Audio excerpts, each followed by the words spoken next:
Good afternoon. My name is Lori, and I will be your conference operator today. At this time, I would like to welcome everyone to the CMS Tribal Affairs Webinar Hardship Exemption Conference Call. All lines have been placed on mute to prevent any background noise. After the speaker's remarks, there will be a question and answer session. If you would like to ask a question during this time, simply press star, then the number 1 on your telephone keypad. If you would like to withdraw your question, press the pound key. Beverly Lofton, you may begin your conference. Hello and good afternoon. Welcome to today's webinar on the hardship exemption. I am Beverly Lofton, and I work in the Division of Tribal Affairs at the Centers for Medicare and Medicaid Services, CMS. Starting this year, every person needs to have health coverage or make payment on their federal income tax return called the Shared Responsibility Payment. Some people are exempt from making this payment. If you are a member of an Indian tribe and will file taxes, you can ask the Internal Revenue Service, IRS, for an exemption when you file your federal tax income return.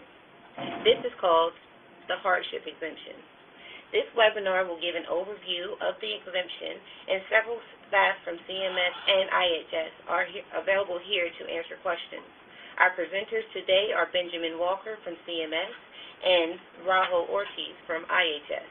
I will now turn the webinar over to our presenters.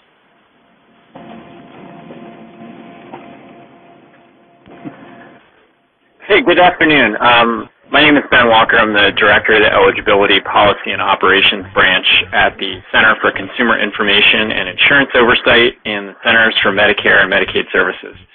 I want to thank everybody for joining the call this afternoon and for the folks who helped us organize it. Part of my role at CMS is to handle policy related to exemptions from the individual shared responsibility payment for individuals who do not maintain minimum essential coverage to the extent that those exemptions are provided by a health insurance marketplace. So first, by way of background, as you're aware, and as was just mentioned, the Affordable Care Act specifies that starting in 2014, every person must either maintain minimum essential coverage, obtain an exemption, or make a payment on their federal tax return, which is referred to as the shared responsibility payment. The statute then establishes several categories of exemptions from the shared responsibility payment, some of which are available by applying at a health insurance marketplace, some of which are available through the tax filing process with IRS, and some of which are available through either channel.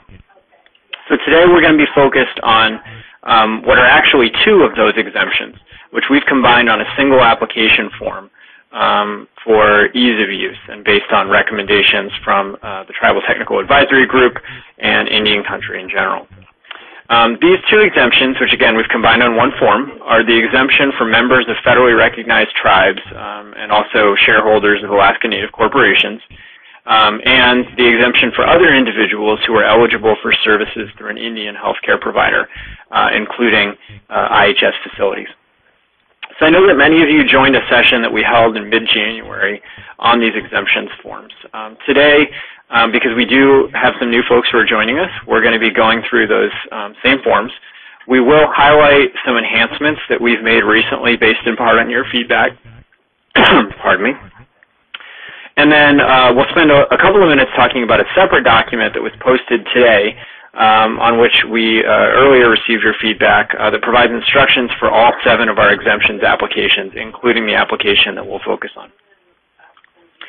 So the form we're going to be looking at today is the form that can be used to apply for these exemptions at a health insurance marketplace. At this time, the exemption for members of federally recognized tribes can be obtained either through a marketplace or through the tax filing process. The exemption for other individuals who are eligible for services through an Indian healthcare provider can only be obtained through a marketplace at this point. And I know that there are active discussions right now regarding whether that exemption for other individuals who are eligible for services could potentially be claimed through the tax filing process as well. Folks from the IRS are engaged in that, and we hope that'll conclude soon. Before we dive into the form, I do want to provide some additional foundational information about these exemptions and about the marketplace exemptions process in general to make sure we're all on the same page. First of all, at this time, the exemption application is paper only. We do plan to make the exemptions process for the federally facilitated marketplace electronic in the future. Now, for 2014, the other thing that's important to understand is that CMS, and really the federally facilitated marketplace, is handling the processing of exemptions for all marketplaces except for the state of Connecticut. State-based marketplaces have an option to either handle this function themselves or to have CMS manage it. And so for 2014, we're managing it for every state except for Connecticut, and Connecticut has its own application process. So along those lines, the application that we're looking at is both the model application for all states, but it's also the actual application that is in use for every state except for Connecticut, which has the flexibility to design its own form. Now, because we're not able to actually show the application on the webinar today, what I'm going to do is I'm going to push out a link, which I'm doing right now, which I'm told should pop up for you. And what this is it's the PDF copy of the exemption application. And if by chance it doesn't come up for you, you can get this by going to www.healthcare.gov/exemptions.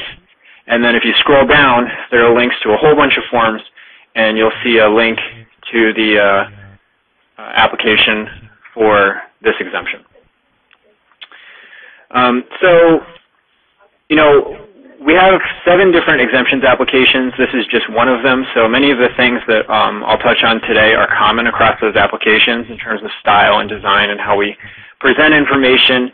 And also, something I want to make sure to mention is that there's a core set of information that we have to collect from anybody for whom we're going to provide an exemption at the marketplace to make sure that that exemption can be recognized on the person's taxes. So, ultimately, the exemption is only good to the extent that when you go and file your taxes, IRS recognizes it. And there's a 2-step process to that, which is similar to how almost everything works in terms of tax filing today. So the first step is that when an exemption is approved, the marketplace is going to send the person who requested it a notice, be a letter, and it'll provide them with what we call an exemption certificate number. And that exemption certificate number is something they're going to want to retain. And then when you get to the tax filing process, you'll actually write that on your tax form. The second step in the process is behind the scenes, the marketplace will send an electronic file to IRS that has all those exemption certificate numbers in it. And so that way, when you go and file your taxes, you write in your exemption certificate number, IRS will have the file from the marketplace, they'll check it, everything matches, and it'll be good. And so because of that connection to the tax filing process, one of the things you'll see as we walk through is that there are some things that we ask about the composition, for example, of your tax household. And it's explicitly for that reason, so that we can make sure that, first of all, we can report it to IRS, and second of all, when we report it to IRS, they can actually recognize it and apply it to your tax return. So on the first page of the application, we go through some key points to make sure that folks understand, who the application is for, how to file it, what you need to apply, why we're asking for the information, next steps, so on and so forth. The piece I would highlight here is that under what you need to apply, and we'll be talking more about this, one of the things that we highlight is that as part of the application, you're expected to provide documentation to support your status, whether that's tribal membership or eligibility for services through an Indian healthcare provider on some other basis. And again, we'll talk more about that in a minute in terms of what's in the application to help folks with that requirement. So when you get to the first real page of the application, which is the second page, this is where we get into things that are common across all applications. What we have here is the first thing is that the household contact is going to identify themselves. And this is basic information that, again, is provided on all of our applications. We give an opportunity for people to provide home address, mailing address if that's different, phone numbers, and information about how we can communicate with them. Going into step 2, this is where we introduce the concept of the tax household. And we spent a lot of time on this. We spent a lot of time on this in the context of our coverage application as well, because we also ask people there about the tax household. As I mentioned earlier, in order to use the exemption, you have to file taxes. And so,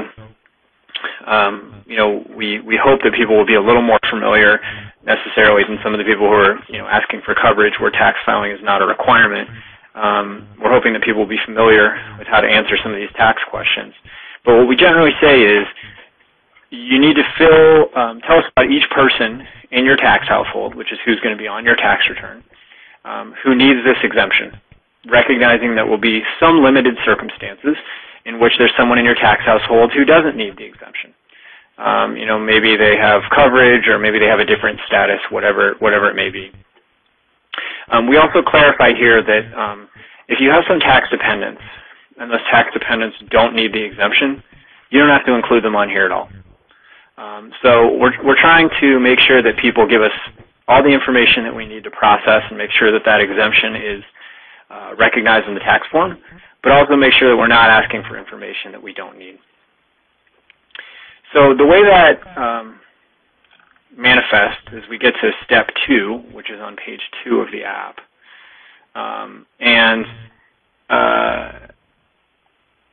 Step 2, what you do is you fill out step 2 for each person who needs the exemption.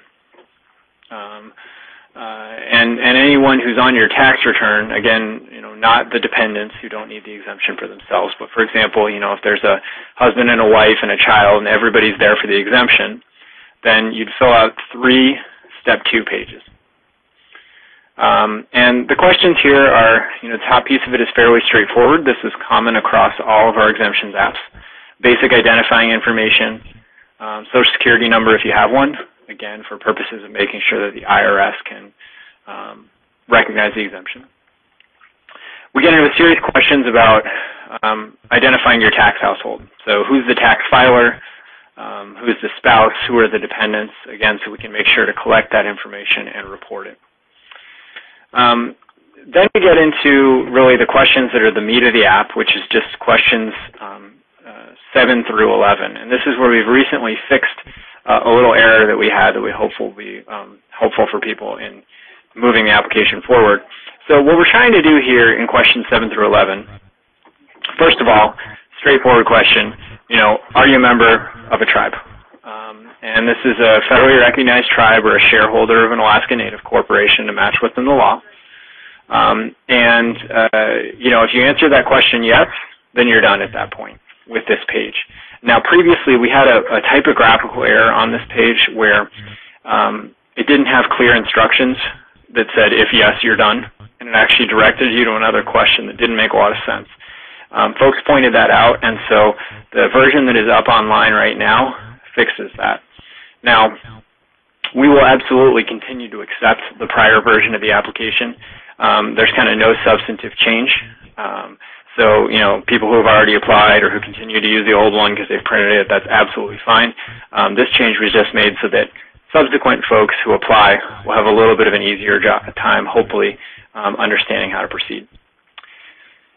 So then we have a few questions, which are question 8 through 11. And what those are trying to do is essentially for the folks who are not members of federally recognized tribes or shareholders of Alaska Native corporations, just get a little bit of detail about their eligibility for services through an Indian healthcare provider. And the 3 things that were, there's sort of one very straightforward question and then 3 which not that many people will answer. So the very straightforward question is, are you eligible to get services through an Indian healthcare provider? The ones which not that many people will answer is that we are aware that there are certain folks who have time-limited eligibility for services through an Indian healthcare provider, whether that's because their eligibility is based on pregnancy or for some other reason. And so what we wanted to do is include questions where, for those people who are filling this out and say, listen, I know that either my eligibility has not always existed or it won't always exist, to be able to provide that information on the app so they're not indirectly asking for an exemption that they don't qualify for. Again, most people won't use those questions, and so we've tried to frame them in such a way that people understand, only if, for example, your eligibility is just based on pregnancy should you fill that question out, and so on. So, that would be something that we're we're watching as people use these apps to make sure those questions are as straightforward as they can be. So after you fill out a step 2 for each person who's requesting the exemption and then other people in the tax household, you get to step 3, which is very standard across our applications. It's basically some statements to make sure that folks understand what they're signing, and then the signature page and instructions on how to mail it in. What's new, which we recently added to the application based on feedback, again from the Tribal Technical Advisory Group and from Indian Country as a whole, is that we now have a page which is titled Step 5, Documents to Support Your Application. What we've done there is, there are a lot of questions about, okay, you say the documentation is required. Well, what specifically is going to be satisfactory?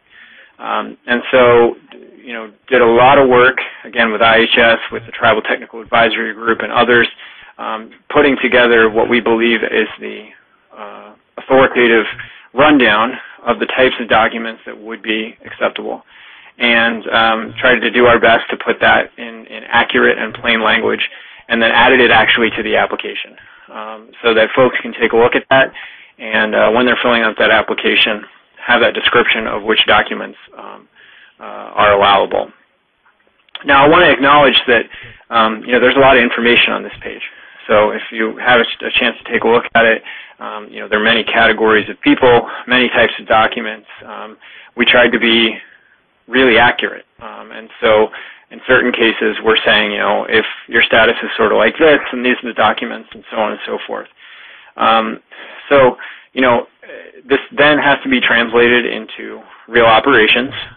And so, as we get applications and documents on, each day, we have a team that's learning how to process them, and, we'll continue to work with IHS and with Tribal Technical Advisory Group and others when questions arise about, whether a document meets these criteria or it doesn't, and then work to improve our applications and instructions accordingly. But we're hopeful that this is a good place to start in terms of providing basic information about what would be acceptable. So then the last page of the application is an appendix. This is standard across all exemptions apps. To the extent that somebody is getting help filling out the application, you can note who's providing help and have them recognized sort of as a representative for matters involving that application. So, from taking a look at the app, one of the things that we've tried to do is we've tried to the maximum extent possible, integrate instructions as you fill the app out. With that said, we can't always include every instruction that we would like just because of length considerations. And so what we've done, and we already did this with our coverage applications, but what we've done and posted late last night is a standalone instructions document, which is for all of our exemption applications, including the application that we just went through. And I'm going to see if I can send a link to that now. Like the application, this is available. If the link doesn't work, it's available at www.healthcare.gov/exemptions. And on that page, you'll see a link that says instructions to help fill out these applications. And it'll link you over to this document. Now, this document, as I mentioned, it covers all 7 applications. So it's about 20 pages. It's got, at the beginning, general instructions which apply to all exemptions applications. As we were going through it, I mentioned that there were a number of sections that were consistent across the exemptions apps, and so those general instructions kind of match up with those. And then there's a section specifically for each type of application that has instructions that are unique to that app. So the nice thing about the instructions document is it's a little more flexible than the applications. So as we continue through into the life, I guess, of this exemption, and we receive feedback from consumers and from folks who are helping them out, and from our processing staff and others, it's one of the things that we can do to try to address that feedback is make modifications to our instructions package. And so, we don't have a schedule for the next time we're going to do that, but it is something that we're committed to doing as time goes on to help people have the information they need when they fill out the app. So I'll just touch on a couple of things in the instructions package. The first thing is that, and this is really important for those of you in particular who actually help folks out in sending these apps in, we really want to make sure that folks understand that when they get that letter back that has an exemption certificate number, they should treat that like something that they are getting from an employer or a bank in preparation for tax season. And obviously, folks will misplace these things, and we'll have a process for them to get their exemption certificate number again. But we do want to try to remind individuals, please hold on to this letter to avoid having to come request it again, so that you get that number that you can use on your tax return. So that's the first thing, and we've tried to highlight that on the front page of our application. The second thing that we want to highlight, which is on the front page of the application, applies to all exemptions, is there's a big push, obviously, to get folks into coverage by the end of the open enrollment period. And there's been some confusion about whether you also need to apply for an exemption by the end of the open enrollment period. You don't. Particularly the exemptions that we're talking about today, which are available sort of indefinitely based on someone's status. The only real filing deadline is in time for you to file your taxes.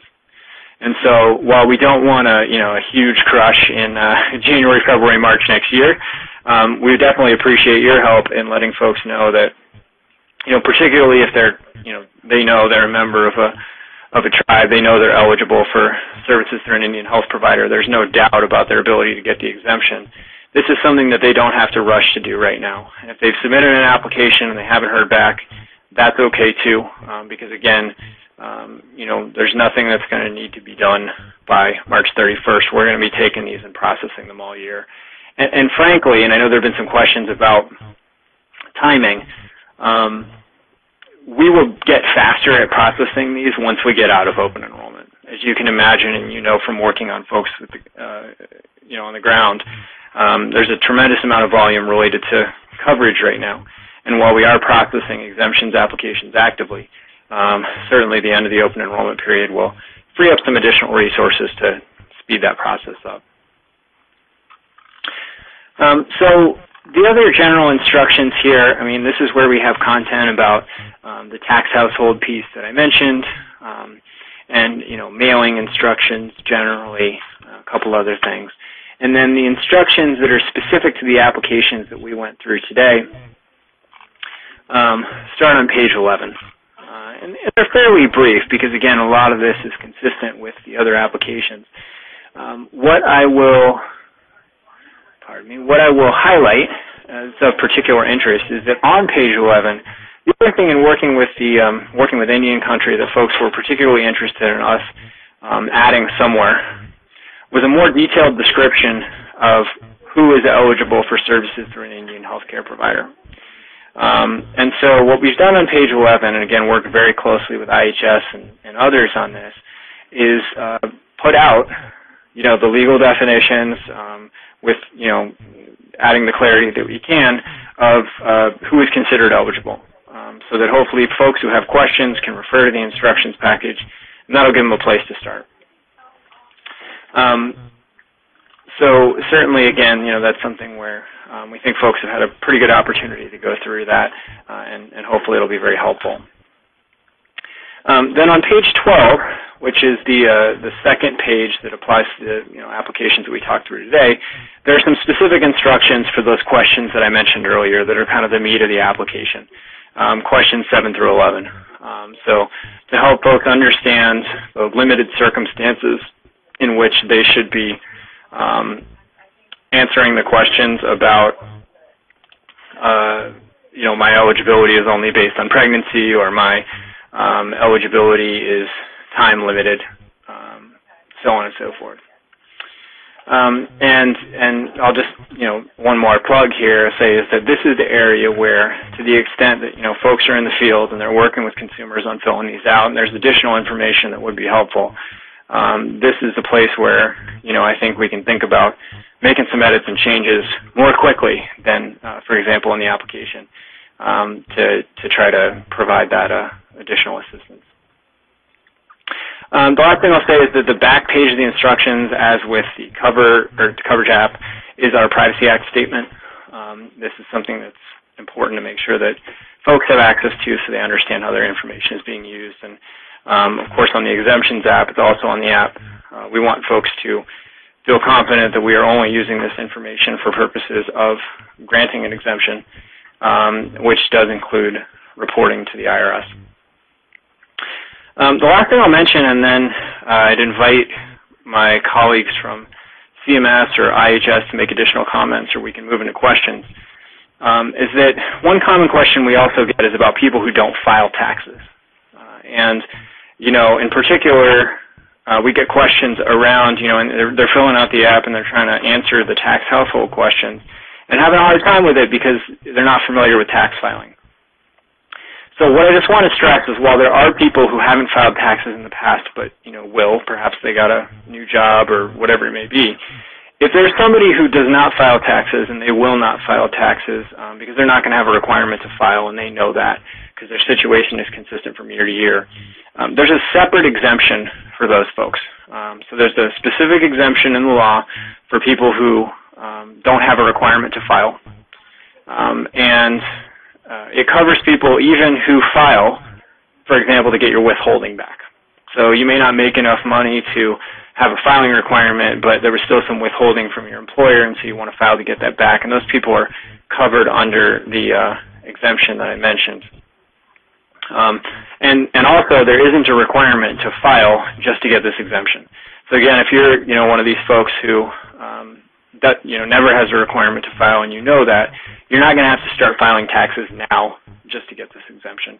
And so hopefully that's helpful, again, as you're, working with individuals and counseling them about, what they may need to do to get prepared for the 2015 tax filing season.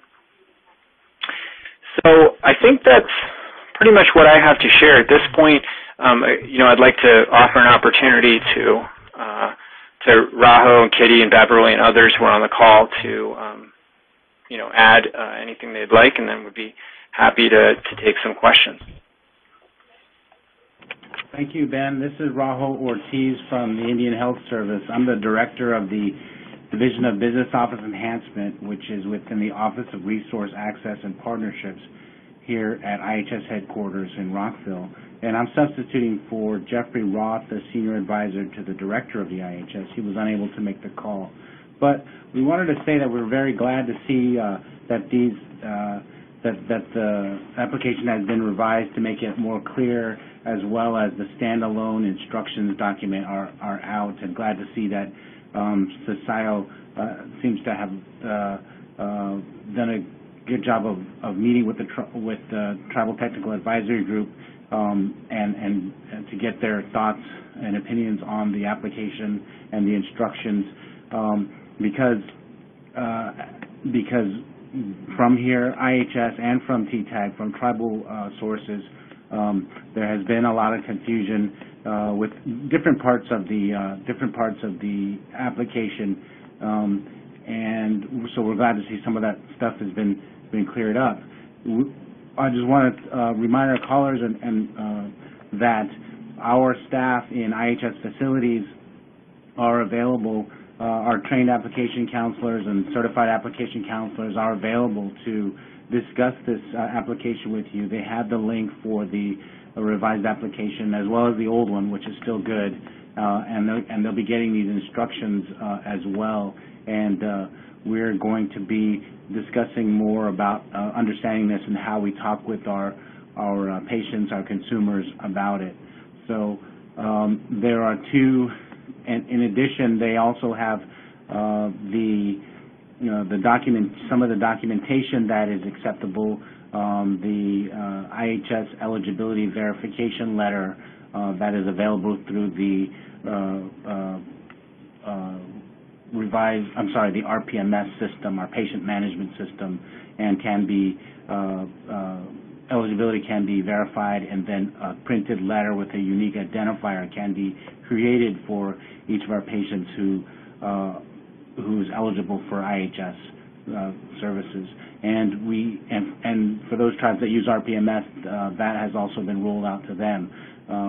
we're putting out a Dear Tribal Leader letter very soon, hopefully within the next week, that will provide the template for that letter that tribes can use if they don't use RPMS for their programs. So that's about it right now from me. Thank you. Okay, thank you, Raho. And this is Kitty Marks, Director of the Division of Tribal Affairs at CMS. And I just want to extend appreciation to the Indian Health Service for their input in developing these instructions. And Ben, thank you for your presentation and all the work that you've done in developing the application and instructions. And I think that these products are really good because we've received input through the Tribal Technical Advisory Group as well as throughout Indian country. So without further ado, why don't we go ahead and I think there are some questions in the queue. Beverly, do you want to handle those, or is the operator going to handle them? Let's go to the phone first to see if there are any questions on the phone. Operator?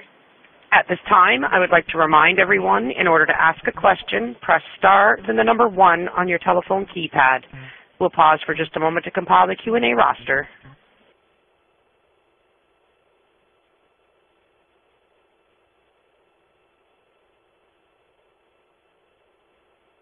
Your first question comes from Monique Martin from the Alaska Native Tribal Health Consortium. Your line is open.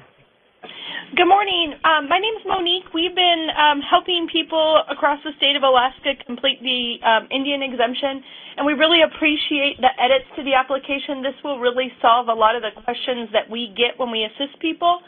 My question more relates to the processing of the applications. We've had a few issues come up of late where one, my coworker got 2 different letters from the marketplace, and on both of those letters she was issued different exemption numbers for her and her 2 boys. So there was some conflicting information there. On Monday, we received 3 phone calls and 1 walk-in from a person who felt that they've got a very odd call from CMS or someone portraying themselves to be from CMS at least, asking about their Indian exemption. All 4 people that called yesterday said this person didn't have any clue what they were talking about, and people hung up because they thought it was a scam. So I don't know if that's an issue. Lisa Wilson asked that I email her some information, so I'll send it to her, and I'll be sure to copy some of you on this. But our other concern, so there's a few of them. We've been sending in tons of CIBs that include ANCSA roll numbers, and those individuals are getting hardship exemptions instead of the Indian exemption.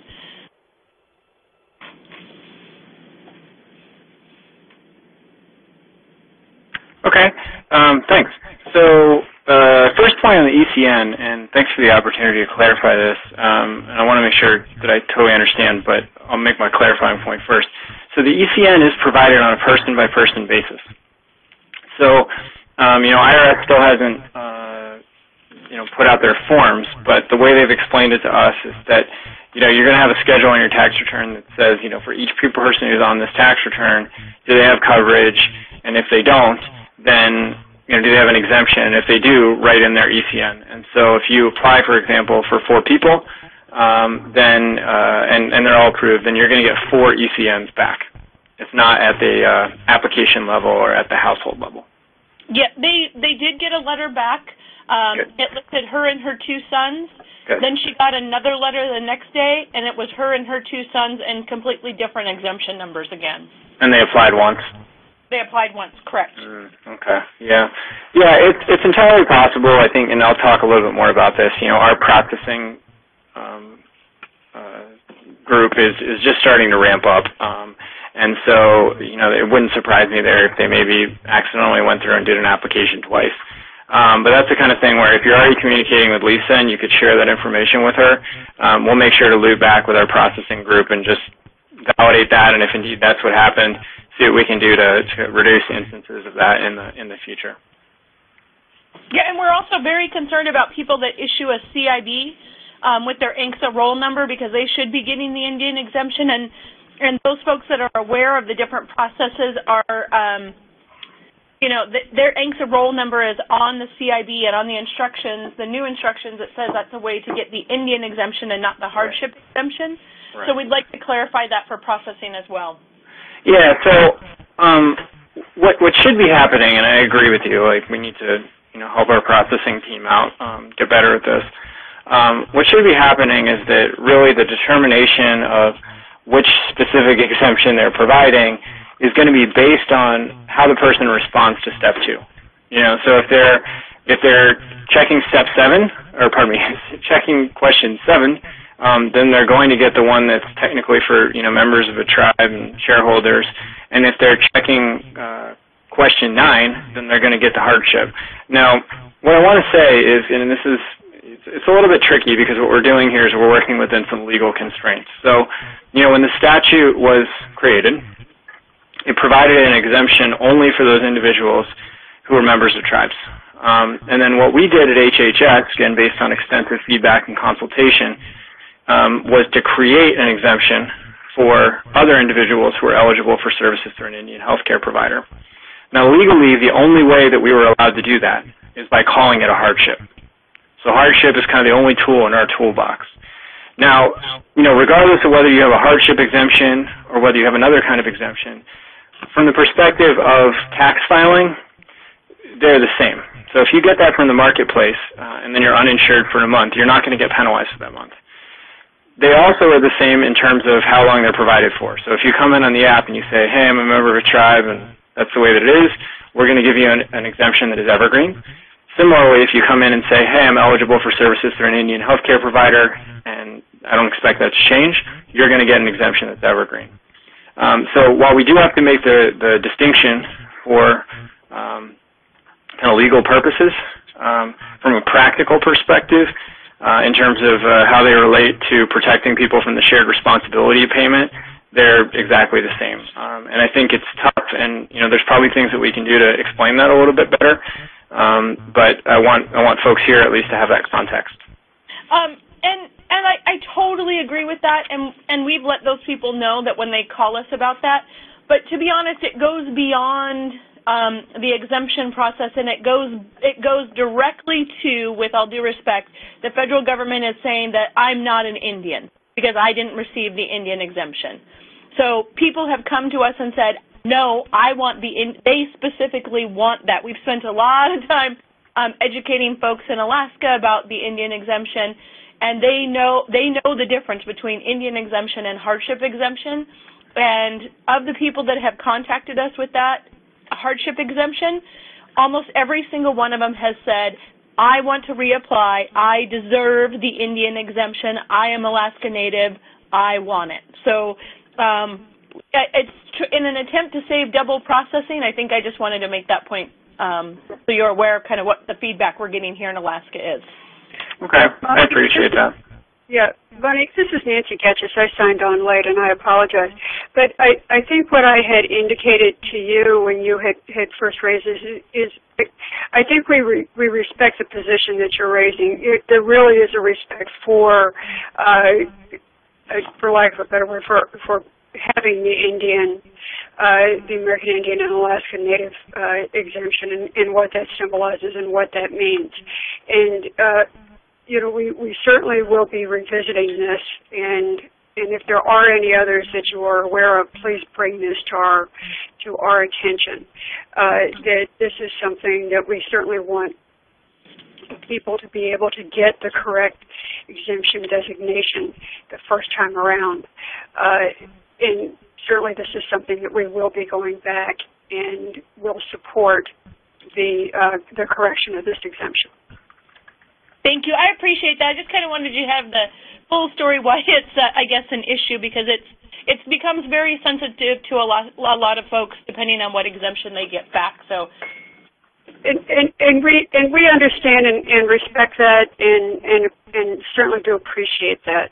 I think that right now, as I'm sure you're aware, we're all kind of in a learning learning Right. process as you understand that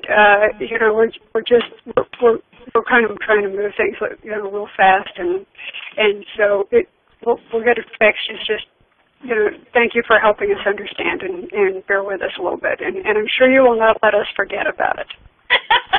Well, thank you. We really appreciate the edits to the form. That's been very, very helpful for us when we were going out to people. It's very helpful. Okay. Well, thank you very much.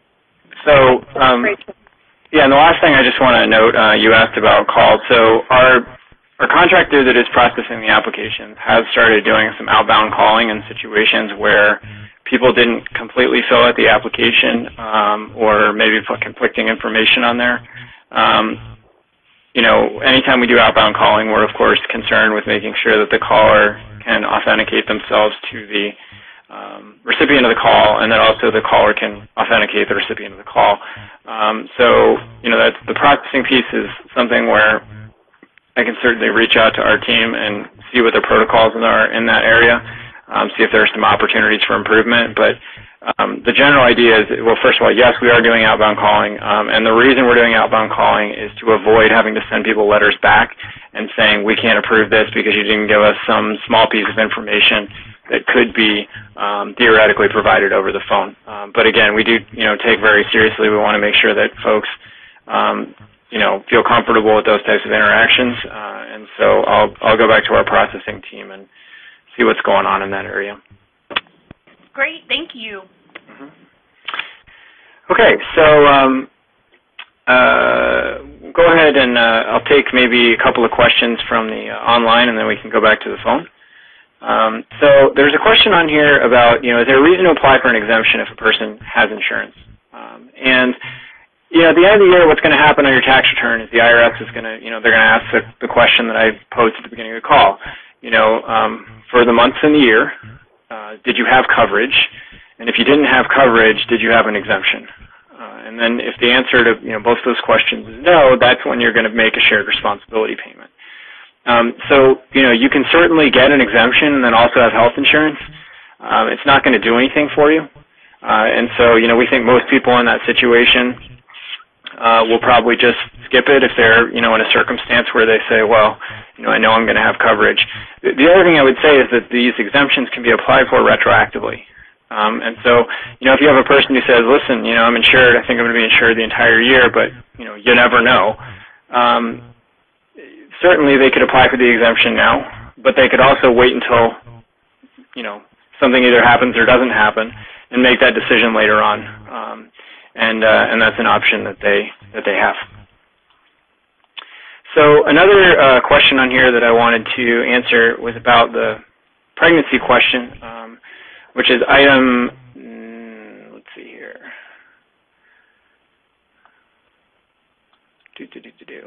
It's on the application. This is one of those questions where, we say if you're only eligible for services through an Indian healthcare provider because you're pregnant with a child and a member of a tribe, give us some more information. And the question that was raised is, what about the postpartum period? Since you remain eligible for services through an Indian healthcare provider through the postpartum period, you absolutely will qualify for the exemption during that period. The reason that we don't ask about it on the form is because actually we thought, from talking to folks, that would be a confusing thing for them to be able to add themselves. So we actually added in the back end.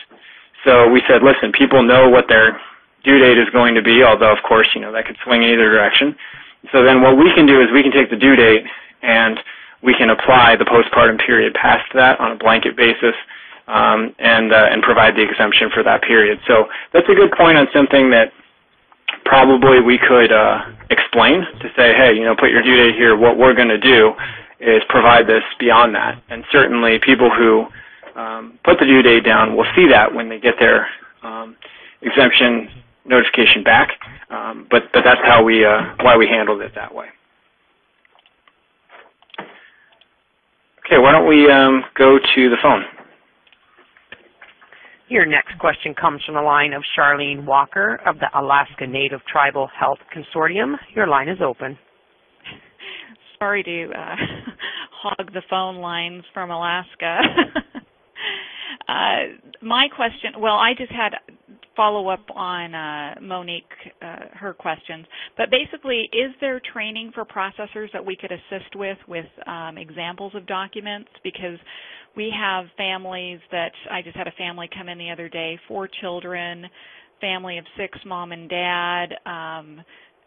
Everybody turned in tribal document cards. Half the family got hardship exemptions, half the family got Indian exemptions. So it seems like there's clearly something going on there with folks being clear about what they're doing.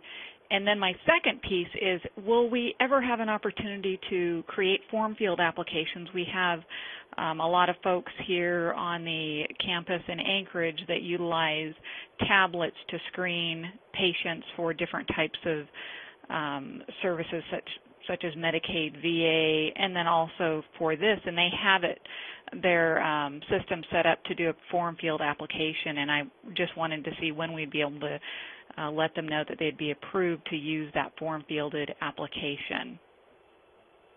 And then thirdly, I'll just add that we do have the old applications all over Alaska right now. We did quite a bit of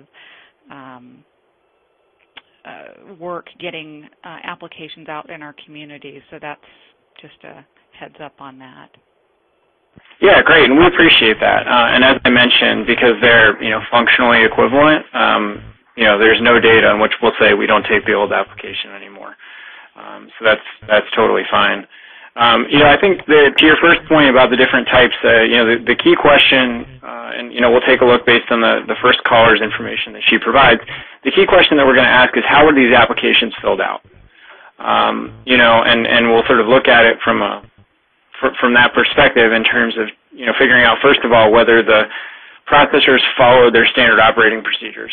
And second of all, and if they didn't, how can we sort of correct that? And then if they did follow their standard operating procedures, what is it that we need to do better from kind of a instructions, application perspective to make sure that people who feel that they should be slotted into one bucket or the other are being slotted into that bucket? I think that what we're trying to avoid is the need for the people who are processing these things to have to make that determination based on the document that is submitted. That's why we've organized the application to say, really have 2 questions. It's like, question 7, if you answer that yes, then it's the member of a tribe. Question 9, if you answer that yes, then it's the other one. And that's really how it's supposed to cut. Certainly, of course, there may be opportunities for us to think about, if we pull applications and people are answering both, how are the processors dealing with that? And so there's definitely some opportunities for improvement here. And that would be the case from Alaska. They would be answering yes, yes on both. Okay, and so that's one of the things where I feel like maybe I'm hopeful that the change that we made to correct the typo in the application will improve things. Because previously, it wasn't clear that if you said yes to are you a member of an Indian tribe, that you skipped the rest of the page. And now what it says if yes, then leave the rest of this page blank. And of course, these are paper applications, and people are going to follow instructions however they want. So we need to, have procedures to be able to deal with that. But, that's an example where if people are checking both boxes, maybe we need a rule that you go with the first one, or, maybe that's a circumstance in which we do a call to clarify, So we certainly appreciate those examples that you have and can provide, and then we can go back and pull the source documents and hopefully improve our operating procedures and our consumer materials. Okay, yeah, I would appreciate that because we do have those applications and directions for our folks all over Alaska that say put yes, yes. So that's what, and I'm guessing we've done thousands and thousands of applications already that have been sent into the center to be processed. And it's been, most of our experiences, it takes about 8 weeks to process and get our numbers back. Yeah, okay. That's helpful. Shirley, this is Nancy. If I can say, any documents that you send in, please make sure that you redact out all personal information. Oh yes, I know. Yes, just to make sure that there's nothing identifying any person. Thank you. Thank you. We have about 7 more minutes left for the. Okay, Beverly, you want to go for the phone or back to the web questions? The webcast questions and use the remainder of the time to answer questions for the web in the web. Sure. Happy to do that. Great. Okay, so some questions on here. There was a question about how to get the letter from RPMS.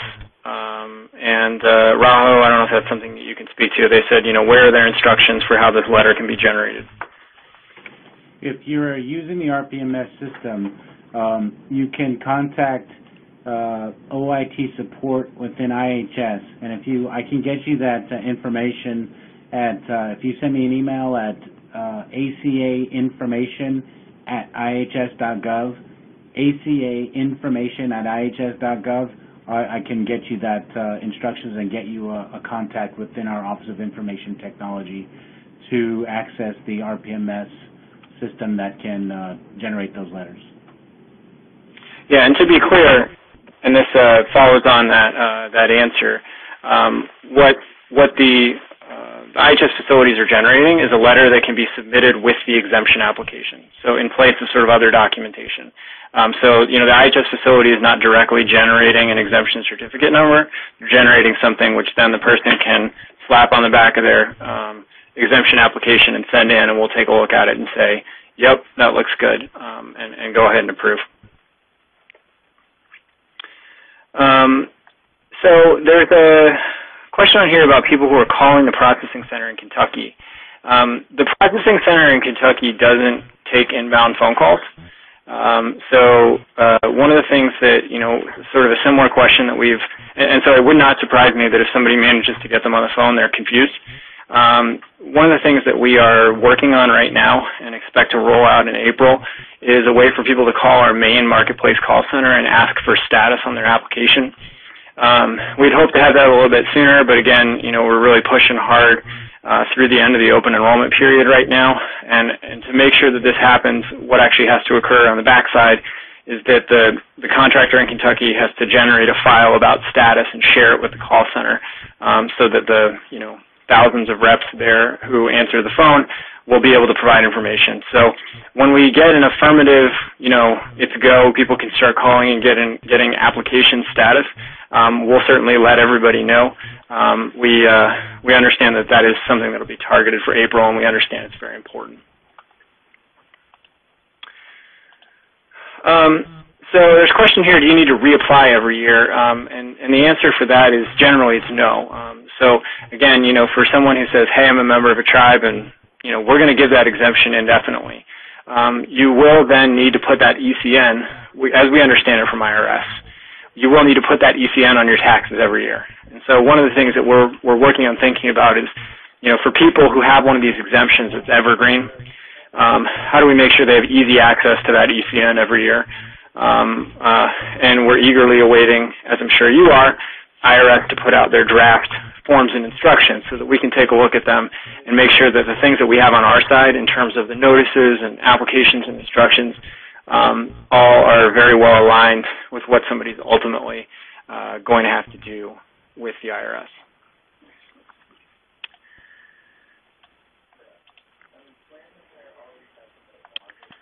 Okay. Is IHS responsible to help people who misplace exemption codes, or do we refer them to the marketplace? So as I mentioned earlier, IHS is not going to actually generate the exemption numbers. The marketplace is going to do that to the extent that you get an exemption through the marketplace.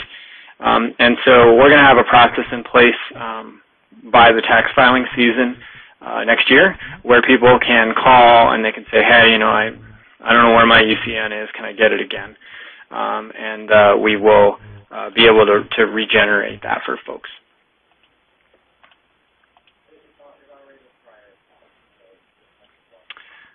Just looking through these. So what is the expected turnaround time for exemption processing? Right now, I'm not sure exactly offhand. I think that what the caller earlier mentioned is certainly not irregular right now, that it's, 4, 5, 6, 7 weeks in some cases. That is ramping up. And as I mentioned, the contractor that's responsible for processing those applications is also the contractor that processes paper applications for coverage. They're also just still ramping up, and as you can tell from some of the discussion we've had on this call, getting comfortable with all the processes and procedures and rules.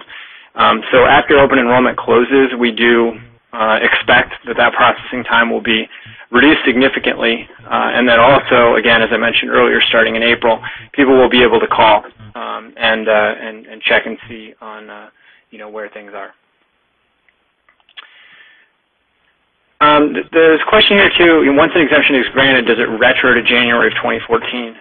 And so for the exemptions that we're talking about, if you say again, I'm a member of a tribe, I'm an individual who's eligible for services through an Indian healthcare provider, yes, those go all the way back and they go all the way forward. The only time that we're going to provide an exemption that is time limited is if one of those rare people that answers the question on the application to say that I'm eligible for services, but I either haven't always been or I won't always be in here those dates. But otherwise, it will be something that's totally going backwards and forwards. So, for example, if there is that person I talked about earlier who holds off, and then in December, January, whatever it may be, says, okay, now I know I'm ready to go get my exemption, they can apply for the exemption and get it for the entire past year, and without providing any additional extra special information or anything like that.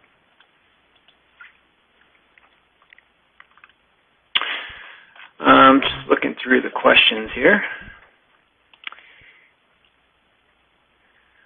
So if you answer yes to both 7 and 9, will you get the hardship exemption and the Indian exemption? The way that we've revised the form is that you really shouldn't answer to 7 and 9. Obviously, if you're a member of a federally recognized tribe, you are eligible to get services through an Indian healthcare provider. So you shouldn't have to answer that question. Again, our app earlier was not clear about this, and so now hopefully it is. But consistent with what I discussed a little bit earlier, we need to get with our processing folks to understand for the applications that do have both checked, what exactly they should be, how they should proceed. But at the end of the day, as I mentioned, and I know that this isn't, the entire story, but, the exemption, either exemption will, render the person exempt.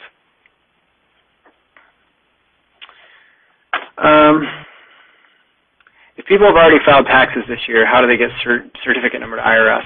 So it doesn't matter until the tax filing season for next year. So the coverage requirement starts on January 1st, 2014. And so what that means is that when you file your taxes for 2014, which, the regular due date is April 15th, 2015, that's the first time that you're going to be asked about coverage or exemptions. And so that's really where all of this becomes important.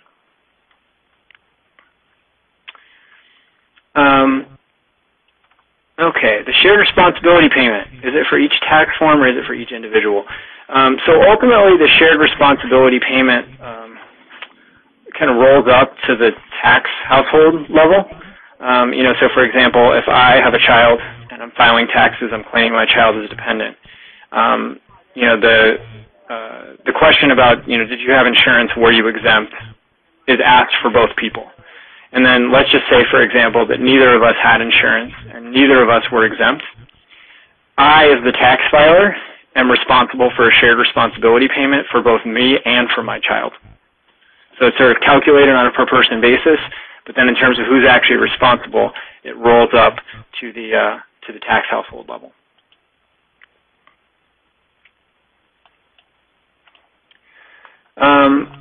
What guidance on generating numbers is there for those who do not use RPMS? So, while we know that there will be a lot of people who will take advantage of the opportunity to get the verification document from IHS via RPMS, we know that there are many people who will not.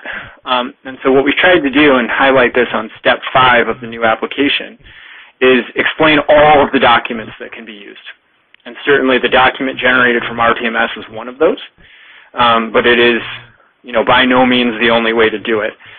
What we tried to do is, take everything that is seen as a, valid indication of membership in a tribe, as well as anything that IHS would have taken to substantiate your eligibility for services through an Indian healthcare provider kind of the first time you went. And then on top of that, again, to provide sort of an ability to leverage work that's already been done, to say that there's this letter that comes out of RPMS that you can also use. And so really our goal with the documents, we want to make sure that we're providing exemptions to the right folks and protecting the fact that this is only for members of tribes and shareholders of corporations and other individuals who are eligible for services through an Indian healthcare provider. At the same time, we want to include every document that could reasonably be used for those different things.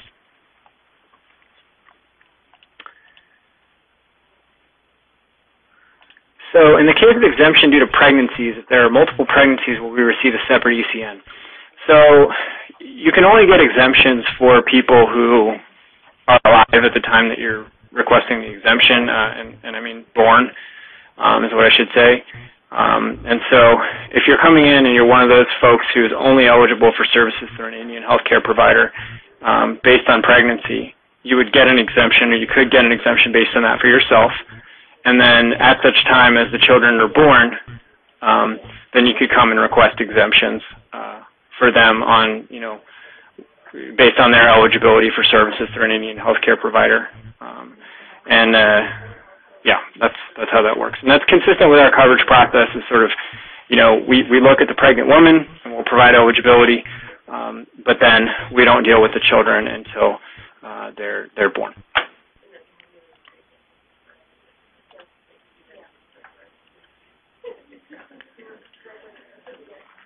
Okay, so I think we're about at time here. So Beverly, why don't I turn it back over to you?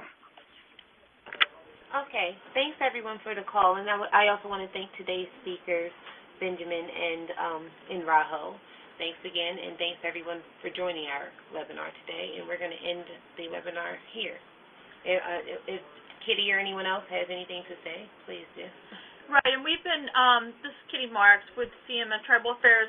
We do have a list of questions. If we weren't able to get to your question, we're going to be compiling some of the more frequently asked questions. A lot of them were variations of the same one. So we do appreciate the questions that were submitted over the Internet, and thank you for the 2 calls from Alaska. That was very helpful to let us know what's happening, and we'll follow up on the processor side. So, again, thank you, everyone, for today's call.